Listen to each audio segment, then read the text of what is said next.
Hello and welcome to Throwdown Thursdays. My name is David and today I'm joined by my good friend and fellow teammate Ashley. Hello. And today we are playing Unearthed. This is essentially a card set collecting game. Each player is given one ruin card. Ashley, you start off with this nice little light blue one. And the objective of the game is to collect as many of the same card to gain more points at the end of the game. There are other aspects of the game like these stones and wonder cards, which we'll go into a little bit later.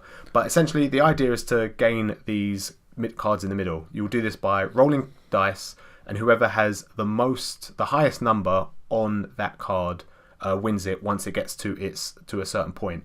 As you can see in the left here, there's one that's 13. Once it reaches 13, whoever has the highest number wins it. So when you start playing the game, what is your first focus? Obviously, you've got this card. You want to try and get as many of the same colour. 100%. Yeah, you want to try and max because you kind of want to keep it secret to everyone what you're trying to get. Yeah. But at the same time, you just want to get as much as you can of one colour because that's how you win this game. If you have like 5 or 6 of the same colour? Yeah, 5 of the same. 5 of the same colour, you get 30 points. Yeah, which is ridiculous. Yeah. And if you got 1, then you get 2. Then if you got 2, then you get 6 points. But obviously at the moment, there's not a colour in sight that you've got. So what do you do then? Do you just pick the one that is the least? Obviously you can see there's 2 purples, 2 greens. Would you try and go for the one in the middle because it's the least popular, or no? There's 2 purples out there. There's 2 greens at the time, so it's quite nice to kind of try and win them both if you can. Well, one of each, you mean? Yeah, we'll just try and win. Oh, both. If you can win both purples, then try and win both purples. Or if you try and win both greens, go for both greens. But isn't it quite scary? For example, if Natalie or I have the purple, we're obviously going to try and go for it as well. So do you try and stop us from getting it as well, or do you try and just try and get as many sets as you can? Yeah, I think you just got to try and get as many sets as you can. Yeah, of course. In this game, another aspect of the game is the Delvar Cards, which each player starts off with. You start off with 2 in your hand, and what they allow you to do is modify your your dice, so you can give +1, -1 to dice already in play, +1 to your next dice that you roll. The important thing about this game, obviously, you choose your ruin first and then you roll, and it's quite scary, isn't it? Because obviously you can have such a high number on a certain ruin, and you think, I need a really high 8 or a 6 to win this. Yeah. But you pick it in hopes that you're going to get it, and you roll and you get a 1 and you're like, it was wasted, and then someone else wins it. So it's kind of disheartening, isn't it? Yeah, for sure. But I think the Delvar deck is what separates this dice game from any other dice game I've ever played before. Just for the fact that you can manipulate your dice, or you can choose where you put it after you've rolled and things like that. I think it's really a good concept for the game. Yeah, exactly. The other part of this game are the stones that you have. You can see there's multiple colour stones. There's a red, blue, or turquoise, yellow, and a black stone. If you roll a 1, 2, or 3, or any on your dice when you place it on the ruin card, you take one of these stones. And as you can see, James and myself, we're making like a little semicircles. Once you make one circle, you gain control of one of the 6 wonder cards that are in this particular game. And they all have different effects as well. And then you've got 2 at the bottom there, which are, it depends on the colours that you get. Do you feel like they're quite something that you try and go for? Or? I think the 6 wonders, like the not the greater one or lesser one, I think they're very helpful in the game. They can be, some of them can be very good. Like right from the beginning, especially like the I think it's a blackened cenotaph. Yeah. Draw a random ruin from the ruins. Yeah. That was removed from the game and add it to your hidden scoring, which is good. Unreal, because then you've got 2 hidden cards and people have just got no idea what you're going for. Yeah, of course. Obviously, when you set up the game, you've got the general ruin deck there, but you have to remove the top 5 cards. So not only do you have cards that everyone is keeping away from you, you also have 5 face down cards. So the card that you have, alright, we've got a 9 right now, and that could be technically the only one. Yeah. Or it could be in all of our hands, or it could all be in the 5 carded piles. That's it. But yeah, a card like that, you would think to yourself, alright, I'm going to try and go for that, because it's possibly the same card the same ruin card that you got, or one that you could just possibly get more of. For example, you've got 2 of the nice like light goldy kind of coloured ones. If you pick this, the blackened whatever it's called, you pick one of the 5, and it could be that one, and that gives you 3, which gives you 12 points. Yeah, which is ridiculous. Some of them are actually really nice. Some of them give you extra points for each specific colour stone that you have. I don't think we're playing with any in this particular game, but we played a game before where you got an extra 1 point for every black stone that you have, or a point for every yellow stone that you have. Yeah. At the end of the game, you also gain 5 additional points for every wonder that you actually create this turn. Obviously, like you said, the normal wonder cards are quite important. They have really good abilities, re-rolling dice, etc. +1, -1. But if you don't want any of those, you can go for the greater or the lesser wonder, which also give you points as well, don't they? Yeah, definitely. I think they're very late game wonders. Yeah. If you're struggling to maybe get one of the 6 wonders, then you've got them to fall on. Yeah. Especially the greater wonder, like between 6 and 8 points, is ridiculous. Yeah. Yeah, I think it's well balanced because you have to get 1 or 6 of one color. Yeah. Which is quite rare because you're not at the moment. Well, it looks like there was a lot of reds at the beginning of the game, but now it's starting to sway towards turquoise.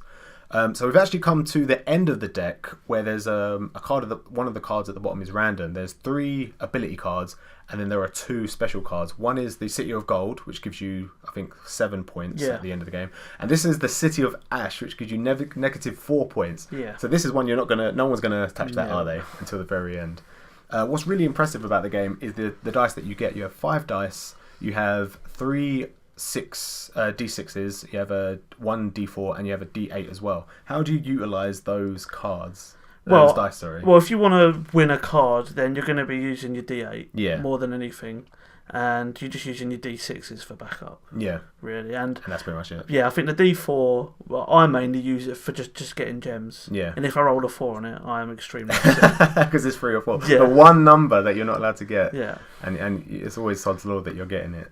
So at the moment you're looking pretty good. I think you're the only person with 3 of any ruin, which is nice. But you don't know what anyone else has. Like James has the green. I think he went for the green from the get-go. Yeah. When we started, so he could have a green in his hand. I could possibly have. Well, I've only got 2 at the moment. We're really unlucky. Natalie's got 1, 1, 1. But I think you're looking pretty good at the moment, in all honesty. Do you feel like when you pick up that someone's picking up the same ruin over and over again, or trying to go for the same ruin, do you feel like you want to try and disrupt them, or is that not really the kind of... Oh yeah, definitely. You definitely want to try and disrupt them. If you can come in last second and beat them, it can be gutting for them. But it can be quite funny as well. So the Delvar cards you actually have to play before you start rolling. Do you try and gather up as many as you can to play at the same time to gain more advantage? Yeah, sometimes it can be really nice just to save them up, especially if you want to for then. I do remember at this point in the game I really wanted to save my Delvar cards for this one, because I wanted to put all minuses on my dice. It's very rare that you do that because you always put plus and but I was like, I want to save all my minus ones just for this so I can not get this minus 4. Well, we've come down to the last card now. There was no dice on it, so everybody had their dice. So straight away, James has used his D4. I've used my D6. Natalie's gone ahead and re-rolled my dice, which is really annoying, and gave me a 4. So I'm more likely to win it now. Yeah. But everyone's rolling they're going to be rolling their D4, which all of you have done now. It looks like I'm going to be winning this one because I've got the 4 at the moment, which is really annoying. And no one's going to use their 8, are they? No, definitely not. They're not really interested in that. -4 points. It doesn't seem like a lot, but if you have 2 sets of any one card, that puts it down to 8 rather than 12. Or if you have just one card, or if you have 2 sets of singles, that nullifies them out completely. So it's really, really annoying. I think at this point now, we're down to literally the last second. James and I are both on 4, but I think James actually wins this one. The way it works is if you have a tie for whoever has the highest, you then go down to the next dice that you have. And I think James actually had... we both had D4s, and he had a higher number than me, basically. So now we're going to shuffle up and see... Well, not shuffle up. We're going to reveal our hidden cards. Yeah, and everyone's got the blue. How unfortunate for you, Ashley. But, as you can see... You ended up on top with 24 points. I think you actually had a smaller wonder, lesser wonder, which gave you an additional 2 points as well. Oh yeah, then you got the fortune of reflection. So you got an extra 2 points for every stone that you had the least amount of. And I think you had 2 blacks and you had 2 turquoise as well. So that's an extra 4 points. So you got an extra 6 points from the wonders, so you got 18 points just from your cards, which is really impressive in my opinion. Yeah. But this is actually the second time this has happened to you, hasn't it? Where everyone's had the card that you've started off with. Well, when we played before, I think we tried to record it. Did it go out? I don't think it has come out as a video. You can do it on your phone. But I had a light blue at the beginning, and I got the Blackened Zenithal to get one random ruin from the ruin deck, and I managed to get a light blue. Then for the rest of the game, there was no more light blues. All of them were in the discard pile. All of them. Yeah. And it was gutting. There was nothing I could do. Yeah, exactly. Looks like Natalie got it that turn, and her hidden one was a blue, and she got a second blue, which was nice. Well, James took the only other one that came out on the board. Yeah. Because he actually re-rolled my 6 into a 1. Yeah. And then he took it off me straight after that with his own roll. So when someone's got loads of cards in your hand, it kind of makes them not like a scary opponent, but there's always that possibility they're going to start messing you up. The only thing we didn't do on this is no one actually got 5 extra points for completing 3 or more wonder cards. You see, James was very close to completing 2. Yeah. If he actually moved the red one slightly over, that would be another one. But his second, he still would have been 1 less for his third one. I only managed to get 2. Natalie got 1, and you actually, although it's off the screen, you did get 2 as well. So James got 21. So if he moved his red and actually finished the one on the left, or moved the blue to the right, he could have got a lesser wonder. If he got 4 points, he could have won. He could have won, yeah. Yeah, he could have won. Greedy. Greedy James. He was obviously trying to go for the greater wonder. Yeah. And late game, when you're starting getting the stones, you just want to complete it, really. Oh, yeah, definitely. Early game, if you can get all one colour, go for it. It's a fun little dice game, and I feel like it doesn't really put you out, because when you roll 1, 2 or 3, not only do you get the stones, and if you don't win a Ruins card, you're rewarded with Delvar cards equal to the amount of dice that you had on that ruin. Yeah. Which gives you a better opportunity to start modifying your dice.